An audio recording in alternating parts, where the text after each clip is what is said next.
वालेकुम people, welcome to defence outpost. तो recently Pakistan air force की जो नूर खान एयरबेस है जो कि रावलपिंडी में मौजूद है, उससे रिलेटेड कुछ यहाँ पर नई डेवलपमेंट्स, नई अपडेट्स आ रही हैं। कुछ नई सैटेलाइट इमेजेस हैं जो कि एक बहुत बड़ी डेवलपमेंट को रिप्रेजेंट करती हैं। और क्योंकि यहाँ पर ये एक ऐसा टॉपिक है जिससे रिलेटेड इंडियन साइड से प्रोपेगेंडा बहुत आता है, और इस टाइम के ऊपर इन्हीं सैटेलाइट इमेजेस को जो कि नूर खान से रिलेटेड नई सोशल मीडिया के ऊपर आई हैं उनको डिस्कस कर रहे हैं और डिफरेंट नैरेटिव्स को फैलाने की कोशिश किया जा रहा है। यही वजह है कि इस टॉपिक के ऊपर आपको अपडेट देना काफ़ी ज़्यादा इंपॉर्टेंट है। एक्चुअल में आपको बताया जाए कि नूर खान एयरबेस के ऊपर इस टाइम के ऊपर चल क्या रहा है, ताकि दूसरी साइड से जो प्रोपेगेंडा और नैरेटिव बिल्डिंग की जा रही है आप उससे बच सकें। तो कुछ ही दिनों पहले चाइना की जो एक प्राइवेट सैटेलाइट फर्म है उसकी तरफ से नूर खान एयरबेस की कुछ सैटेलाइट इमेजेस को पब्लिश किया जाता है, जहां पर उस पूरी एयरबेस के ऊपर कुछ नई कंस्ट्रक्शन जो है उसको ऑब्जर्व किया जा रहा है, यानी कि कुछ नए हैंगर्स जो हैं उनको कंस्ट्रक्ट किया जा रहा है, उनको बनाया जा रहा है। तो वही कुछ सैटेलाइट इमेजेस जो हैं वो अपनी स्क्रीन के ऊपर भी देख सकते हैं, जहां पर लाइट ग्रीन कलर में जो कुछ शेल्टर्स हैं, हैंगर्स हैं, उनको कंस्ट्रक्ट किया जा रहा है। ऑब्वियसली रिप्रेजेंट करता है कि एयरबेस के ऊपर कुछ नई कंस्ट्रक्शन चल रही है। इसको एज आप एक साइड से कह सकते हैं एक्सपैंड किया जा रहा है, इसको बड़ा किया जा रहा है ताकि ज्यादा एयरक्राफ्ट को यहाँ पर अकोमोडेट किया जा सके। अब नूर खान एयरबेस जो है वो पाकिस्तान और पाकिस्तान एयरफोर्स के लिए इतनी ज्यादा इंपॉर्टेंट क्यों है? बिकॉज ये पाकिस्तान एयरफोर्स के लिए एज अ लॉजिस्टिक और ट्रांसपोर्ट हब के तौर पर काम करती है,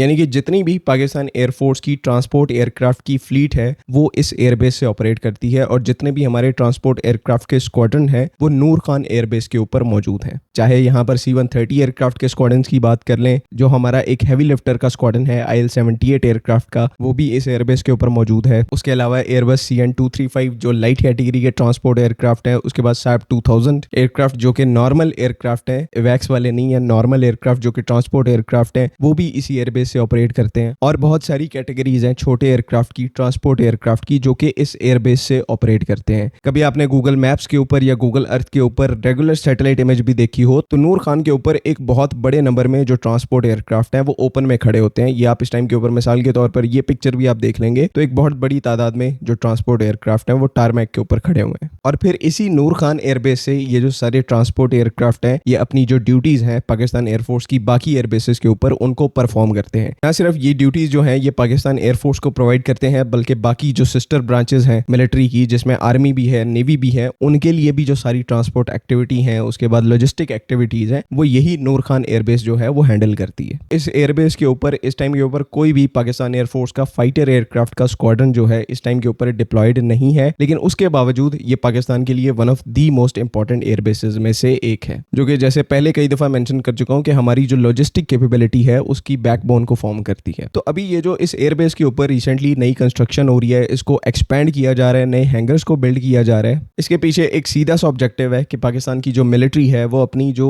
ट्रांसपोर्ट कैपेबिलिटी है, जो लॉजिस्टिक कैपेबिलिटी है, उसको यहाँ पर एक्सपोनेंशियली इंक्रीज करने जा रही है। आपको पता है कि रिसेंटली हमने सऊदी अरब के साथ अपना जो म्यूचुअल डिफेंस एग्रीमेंट है उसको एक्टिवेट किया, जिसके तहत पाकिस्तान एयरफोर्स की तरफ से एक बहुत बड़ा जो कार्गो मिशन है उसको कैरी आउट किया गया, जिसके तहत हमने अपने फाइटर एयरक्राफ्ट जो हैं वो सऊदी अरब में डिप्लॉय किए, उनका जो सारा एसोसिएटिंग सपोर्ट इक्विपमेंट है उसको डिप्लॉय किया, और एक बहुत बड़े नंबर में पाकिस्तान एयरफोर्स के जो ट्रांसपोर्ट एयरक्राफ्ट है उन्होंने इस ऑपरेशन के अंदर पार्टिसिपेट किया। जब भी आपको अपनी कैपेबिलिटीज जो है वो ओवरसीज डिप्लॉय करनी पड़ती हैं तो वहां पर जो आपके मिलिट्री यूनिट्स हैं उनकी कैपेबिलिटीज तो मैटर करती हैं, साथ ही साथ आपकी जो लॉजिस्टिक कैपेबिलिटी है वो बहुत ज्यादा मैटर करती है, यानी कि कितने टाइम में कहां तक आप अपना मिलिट्री इक्विपमेंट जो है वो डिप्लॉय कर सकते हैं। फॉर एग्जांपल आप एग्जांपल ले लें यूएस मिलिट्री की कि किस तरह से पूरी दुनिया में उनका एक वाइब्रेंट फुटप्रिंट जो है वो मौजूद है। चाहे यूरोप की बात कर लें, एशिया की बात कर लें, ईस्ट एशिया की बात कर लें, मिडिल ईस्ट की बात कर लें, तो हर जगह यूएस मिलिट्री की एक बहुत बड़ी प्रेजेंस मौजूद है। और ये यहाँ पर सिर्फ इस वजह से नहीं है कि उनका डिफेंस बजट जो है वो 800-900 बिलियन डॉलर का है, ये फैक्टर तो ऑब्वियसली एग्जिस्ट करता है, लेकिन इसके साथ साथ उनकी जो लॉजिस्टिक कैपेबिलिटी है, ट्रांसपोर्ट एयरक्राफ्ट की फ्लीट है, इस टाइम के ऊपर अनमैच्ड है, यानी कि कोई ऐसी दूसरी एयरफोर्स नहीं है, कोई ऐसी दूसरी मिलिट्री नहीं है जो कि यूएस मिलिट्री के लेवल की जो लॉजिस्टिक कैपेबिलिटी है उसको अचीव कर पाई हो। तो जहां पर आपकी जो रॉ मिलिट्री कैपेबिलिटीज हैं, आपके सिस्टम्स की, आपके वेपन सिस्टम्स की जो कैपेबिलिटीज हैं वो मैटर करती हैं, वहीं पर आपकी मिलिट्री की जो लॉजिस्टिक कैपेबिलिटी है वो भी उतनी ही ज्यादा मैटर करती है। तो क्योंकि यहाँ पर पाकिस्तान की जो मिलिट्री है उसका भी फुटप्रिंट इंक्रीज हो रहा है, और दूसरा आपकी जेनेरिक मिलिट्री रिक्वायरमेंट इस तरह की है कि क्योंकि आपके जो वेपन सिस्टम्स हैं उनके अंदर इंक्रीज हो रहा है, आपकी जो ओवरऑल मिलिट्री कैपेसिटी है वो इंक्रीज हो रही है, और स्पेशली आपकी सर्विस में जो फाइटर एयरक्राफ्ट का नंबर है वो जो है एक्सपोनेंशियली आने वाले सालों में इंक्रीज होने वाला है। और फाइटर एयरक्राफ्ट को सपोर्ट करने के लिए आपको पता है कि सिर्फ फाइटर एयरक्राफ्ट नहीं चाहिए होते, उनके साथ एयर टू एयर रिफ्यूलर भी चाहिए होते हैं, और बाकी जो फोर्स मल्टीप्लायर है ये भी फाइटर एयरक्राफ्ट के साथ जो है वो मस्ट हैव कैपेबिलिटी है। मिसाल के तौर पर अभी आप देखेंगे तो हमारे पास सिर्फ 4 के करीब IL-78 की सूरत में जो air to air refueller aircraft हैं वो मौजूद हैं, जो कि अभी की हमारी जो फाइटर एयरक्राफ्ट की फ्लीट है उसके लिए इनफ नहीं है। तो फ्यूचर में जब आपने हर कैटेगरी के जो नए फाइटर एयरक्राफ्ट हैं उनको अपनी सर्विस में इंडक्ट करना है, J-35 हो गया, JF-17 ब्लॉक 3 हो गया, J-10C के एडिशनल नंबर हो गए, तो इनके साथ आपको जो अपने air to air refueller aircraft हैं जो कि मल्टीपर्पस हो, ट्रांसपोर्ट एयरक्राफ्ट भी हो, एयर टू एयर रिफ्यूलर भी हो, तो ऐसे जो एयरक्राफ्ट हैं उनका नंबर भी आपको अपनी सर्विस में इंक्रीज करना है। इसी वजह से पाकिस्तान की मिलिट्री में ट्रांसपोर्ट एयरक्राफ्ट और logistic capability plus force multiplier aircraft का जो नंबर है उसको इंक्रीज करने की जो डिमांड है वो एक बहुत बड़े नंबर में क्रिएट हो रही है। और नूर खान एयरबेस के ऊपर ये जो एक्सपेंशन का काम चल रहा है, नए हैंगर्स को कंस्ट्रक्ट किया जा रहा है जो कि एक तो हमारी जो एग्जिस्टिंग ट्रांसपोर्ट एयरक्राफ्ट की फ्लीट है उनको सपोर्ट करेंगे, उनको शेल्टर प्रोवाइड करेंगे, साथ ही साथ हमें थोड़ा रूम भी प्रोवाइड करेंगे कि हम अपनी जो ट्रांसपोर्ट एयरक्राफ्ट की फ्लीट है उसको भी एक्सपैंड कर सकें, वहां पर भी नए प्लेटफॉर्म्स को इंडक्ट कर सकें। तो ये एक एस्पेक्ट है जिसकी वजह से नूर खान एयरबेस को इस टाइम के ऊपर एक्सपैंड किया जा रहा है। मिस इन्फॉर्मेशन से, प्रोपेगेंडा से दूर रहें, अपनी नॉलेज बेस को एस्टैब्लिश करें, डिफरेंट फैक्ट्स को स्टडी किया करें ताकि सही और गलत की पहचान जो है वो आपको अच्छे तरीके से आ सके।